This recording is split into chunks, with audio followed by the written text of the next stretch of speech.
Assalamualaikum warahmatullahi wabarakatuh. Yang terhormat Bapak Emil, sebagai guru pengajar seni budaya, puji dan syukur kehadirat Allah Subhanahu wa Ta'ala yang telah memberikan kita nikmat kesehatan sehingga kita dapat menyelesaikan tugas kita, yaitu presentasi mengenai membatik. Tak lupa, sholawat dan salam semoga tetap tercurah limpahkan kepada junjungan kita Habibana wa Nabiyana Muhammad Sallallahu Alaihi Wasallam, kepada para keluarganya, sahabatnya, tabiin tabiatnya, dan tak lupa kepada kita selaku umatnya yang insya Allah mendapat syafaat darinya. Amin ya Allah ya Rabbal Alamin. Sebelumnya, perkenalkan, nama saya Mia Mariatul Aliyah dari kelas 12 MIPA 5. Saya sebagai moderator kesempatan ini, kami akan menjelaskan tentang materi membatik. Materi membatik kali ini ada 3 poin. Poin pertama yaitu cara membatik tulis yang akan disampaikan oleh Elis Lisnawati. Kepadanya saya persilahkan.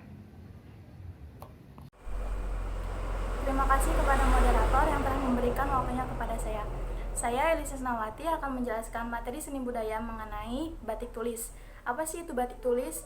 Batik tulis merupakan batik yang cara pembuatannya itu ditulis langsung oleh pembatik. Biasanya media yang digunakan itu canting. Canting tersebut terbuat dari tembaga dan batangnya terbuat dari kayu. Biasanya ujung canting itu berbentuk beda-beda sesuai dengan motif yang akan dibentuk. Langkah-langkah pembuatan batik tulis. Yang pertama itu menyiapkan bahan dan alat. Dan alat yang digunakan yaitu kain, canting, dan pewarna. Yang kedua, membuat sketsa di kain. Sketsa tersebut disesuaikan dan dibuat oleh pensil. Setelah sketsa dibuat, lalu teknik selanjutnya yaitu pewarna. Pembatik bisa langsung mewarnai kain tersebut. Selanjutnya dibersihkan dan dicuci lalu disetrika. Kain batik tersebut bisa langsung dipakai atau Nah, agar mudah dikenal, batik tulis memiliki ciri-ciri. Yang pertama itu motifnya tidak berulang-ulang. Yang kedua, bisa menggunakan lebih banyak warna. Yang ketiga itu warna dasarnya bisa terang atau bisa gelap. Terima kasih, saya kembalikan kepada moderator. Terima kasih kepada Elis Lisnawati yang telah menyampaikan materinya. Dilanjut ke materi kedua, yaitu cara membatik cap yang akan disampaikan oleh Dwi Melinda Ros.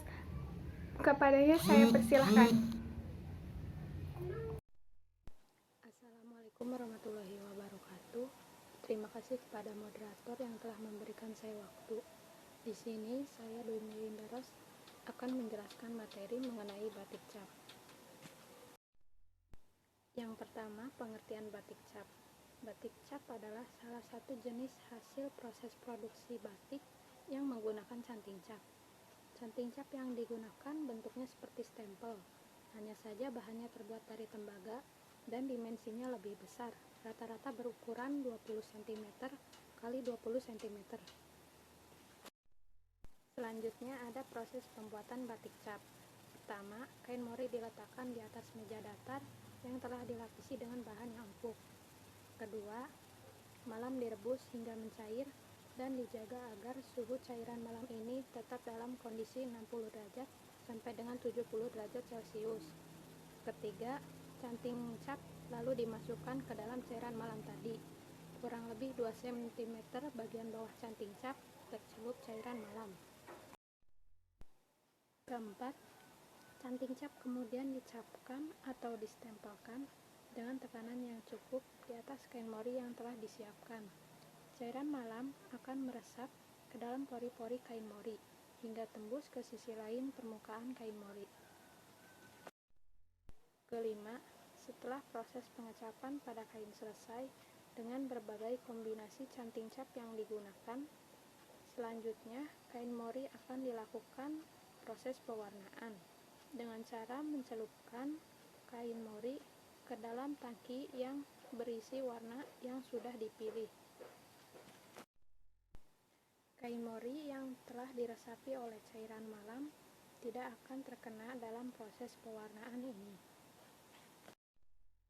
Keenam, setelah proses pewarnaan, proses berikutnya adalah penghilangan bekas motif cairan malam melalui proses merebus kain, sehingga akan tampak dua warna, yaitu warna dasar asli kain mori yang tadi tertutupi malam dan warna setelah proses pewarnaan tadi. Jika akan diberikan kombinasi pewarnaan lagi, maka harus dimulai dari proses pengecapan kain sampai proses perebusan kain.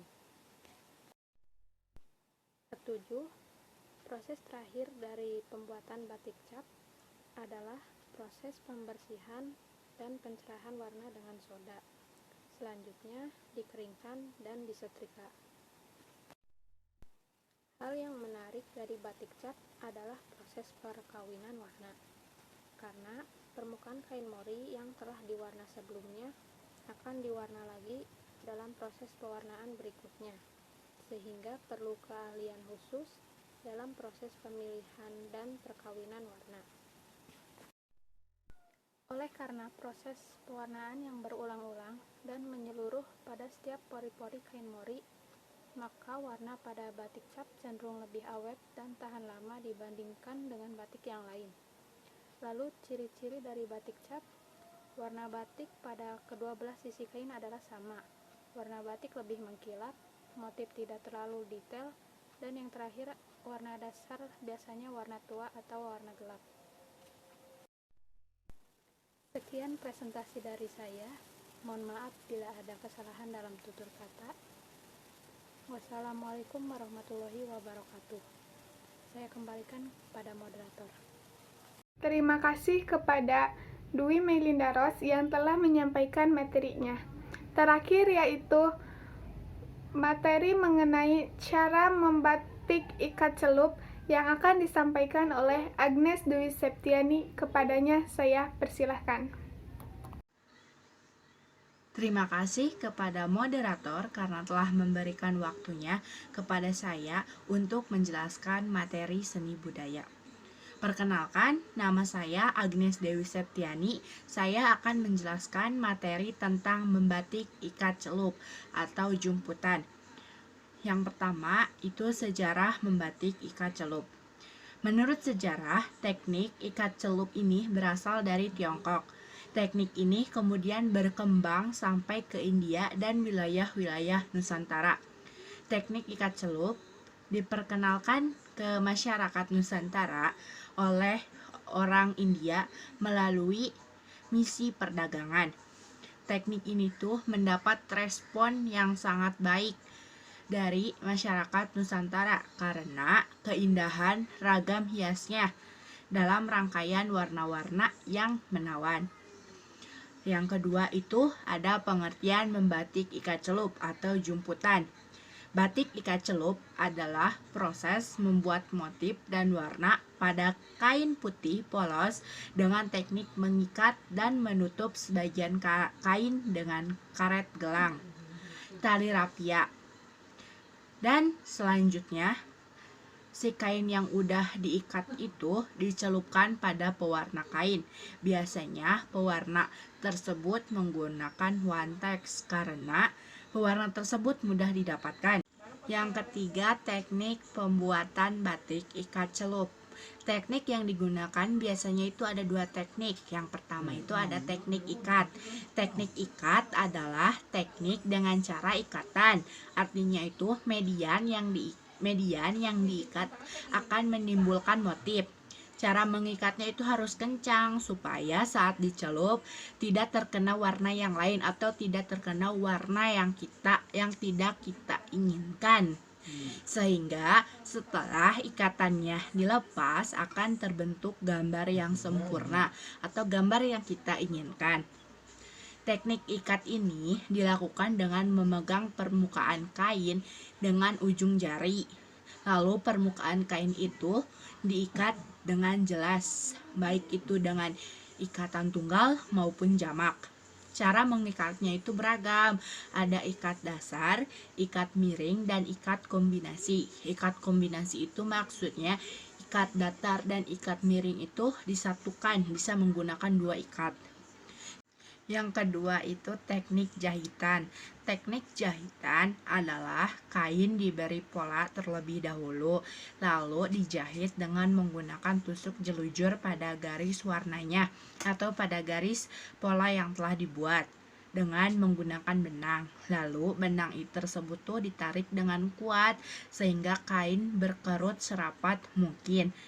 Nah, pada waktu dicelup, benang yang rapat akan menghalangi warna masuk ke kain. Benang yang dipakai sebaiknya itu benang yang kuat dan tebal.